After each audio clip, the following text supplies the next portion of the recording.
You will hear a textile design student called Jim discussing his project on using natural dyes for colouring fabrics with his tutor. First, you have some time to look at questions 21 to 24.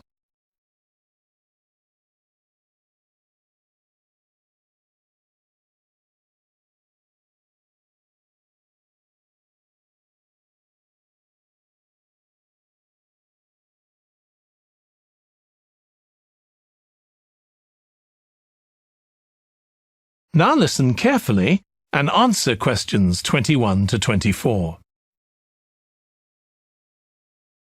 OK, Jim, you wanted to see me about your textile design project. That's right.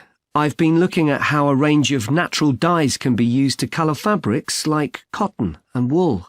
Why did you choose that topic? Well, I got a lot of useful ideas from the museum, at that exhibition of textiles. But I've always been interested in anything to do with colour. Years ago, I went to a carpet shop with my parents when we were on holiday in Turkey, and I remember all the amazing colours. They might not all have been natural dyes. Maybe not, but for the project, I decided to follow it up. And I found a great book about a botanic garden in California that specialises in plants used for dyes. OK, so in your project, you had to include a practical investigation. Yeah. At first I couldn't decide on my variables. I was going to just look at one type of fibre, for example, like cotton. And see how different types of dyes affected it? Yes. Then I decided to include others as well. So I looked at cotton and wool and nylon. With just one type of dye? Various types, including some that weren't natural, for comparison. OK. So I did the experiments last week.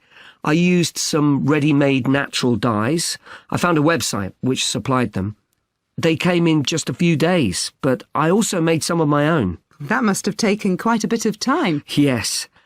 I thought it'd just be a matter of a teaspoon or so of dye, and actually that wasn't the case at all. Like, I was using one vegetable, a beetroot, for a red dye, and I had to chop up a whole pile of it. So it all took longer than I'd expected. One possibility is to use food colourings. I did use one. That was a yellow dye, an artificial one. Tartrazine? Yeah, I used it on cotton first. It came out a great colour. But when I rinsed the material, the colour just washed away. I'd been going to try it out on nylon, but I abandoned that idea. Were you worried about health issues? I thought if it's a legal food colouring, it must be safe. Well, it can occasionally cause allergic reactions, I believe. Before you hear the rest of the discussion, you have some time to look at questions 25 to 30.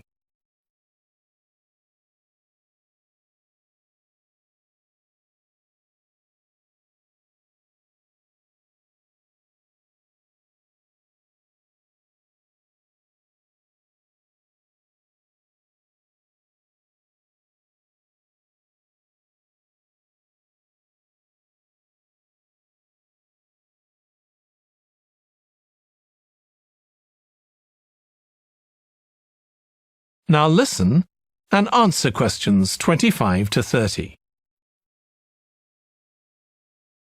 So what natural dyes did you look at? Well, one was turmeric. The colour's great. It's a really strong yellow. It's generally used in dishes like curry. It's meant to be quite good for your health when eaten, but you might find it's not permanent when it's used as a dye. A few washes and it's gone. Right. I used beetroot as a dye for wool. When I chop up beetroot to eat, I always end up with bright red hands.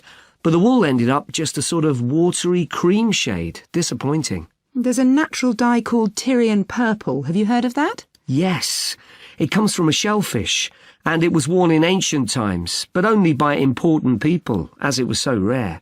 I didn't use it. It fell out of use centuries ago, though one researcher managed to get hold of some recently. But that shade of purple can be produced by chemical dyes nowadays. Did you use any black dyes? Logwood. That was quite complicated. I had to prepare the fabric so the dye would take. I hope you were careful to wear gloves. Yes, I know the danger with that dye. Good, it can be extremely dangerous if it's ingested. Now, presumably you had a look at an insect-based dye, like cochineal, for example. Yes, I didn't actually make that.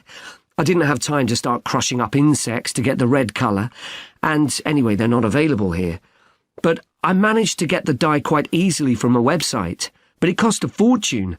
I can see why it's generally just used in cooking and in small quantities. Yes, it's very effective, but that's precisely why it's not used as a dye. I also read about using metal oxide. Apparently you can allow iron to rust while it's in contact with the fabric, and that colours it. Yes, that works well for dyeing cotton. But you have to be careful as the metal can actually affect the fabric, and so you can't expect to get a lot of wear out of fabrics treated in this way.